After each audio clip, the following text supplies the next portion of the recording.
Smoking. Sa panahon ngayon, mas lalong dumami ang mga naninigarilyo sa kadahilanan na din ng mga pag-impluwensya sa kanila ng mga tao nakakasalamuhan nila. At kung minsan naman ay dahil na rin sa mga problemang dumadating sa kanila, kung kaya't pati sa eskwelahan ay nadadala o nagagawa nila. Oh, Yossi, tol. Ewan ko pare, hindi ako nag-ayosin pare. Di, tol. Tikman mo lang. Hindi pare, hindi ako nag-ayosin. Magagamit na naman pare. Tumabi ka, David. Pare. Pre, masarap to, pre. Sige pre, sarap ba yan pre? Oo, tikman mo lang. Sabi, nakakalimut ang problema. Ayos na nga to pre ah. Sige pre, mamaya. Salamat tayo pare. At makalipas ang ilang araw ay natuto na siyang manigarilyo dahil sa pag-impluwensya ng kanyang kaibigan at minsan ay sinasabayan pa ito ng pag-iinom. Wala siyang pakialam kung may mga tao nag-aalala sa kanya at ang kanyang pag-aaral ay napapabayaan na niya.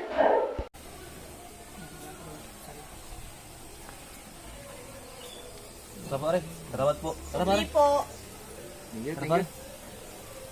Pare, meron tayo. Ano ba yung ginagawa mo? Saan mo tutulan yan? Huwag kang mag-inom insan. Mag-inom kami dito insan. Tama na yan. Ayusin mo yung sarili mo. Sarap to insan, masarap mag-inom insan. Ano ba ginagawa mo sa pisan ko? Ba't mo in-influensyahan Insan, siya? lagay isa. Ginusto naman na to eh. Tsaka, masarap Sa na huwag kang mag-inom bisyo. insan, nag-aabi ko. Nag-aaral ka. Lagot ka ni tita. Huwag magulo. Ayos lang May na. problema kami. Makalipas ang ilang buwan ay may masamang epekto na sa kanya ang paninigarilyo. Nagkaroon siya ng sakit sa baga at palaging inuubo. Ngunit patuloy pa rin ang kanyang paninigarilyo. Isang araw may isang lumapit sa kanya. Pinayuhan siya na iwasan at iwan ang paninigarilyo. Para daw bang masama yan sa katawan? Parang lubo ng pare. Alam mo pare, tapon mo na lang yan.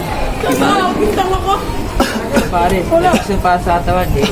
Iwasan mo na lang. Pare, salamat sa pagpay pare.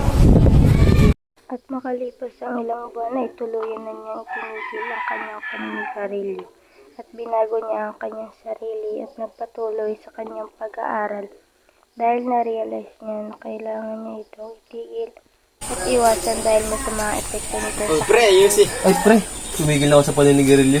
Sama kasi sa baga natin. Ikaw pre, tigil mo din ang paninigarilyo. Sige pre, susubukan. Sige pre, ikaw bahala kung ititigil mo. Basta sa akin magbago ka. Dahil para mapaganda ka ng suga natin. Pinayuhan niya ang kanyang mga kaibigan at tapasa tungkol sa paninigarilyo na dapat itong iwasan.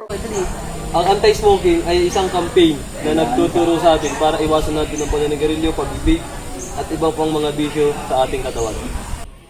Kung gusto mo pang umaba ang buhay mo, no to smoking ka na. Paninigarilyo ang sisira sa baga mo. Hanggat kaya mong iwasan, ay iwasan mo. Bawat ipak, bawat batak, may taong na.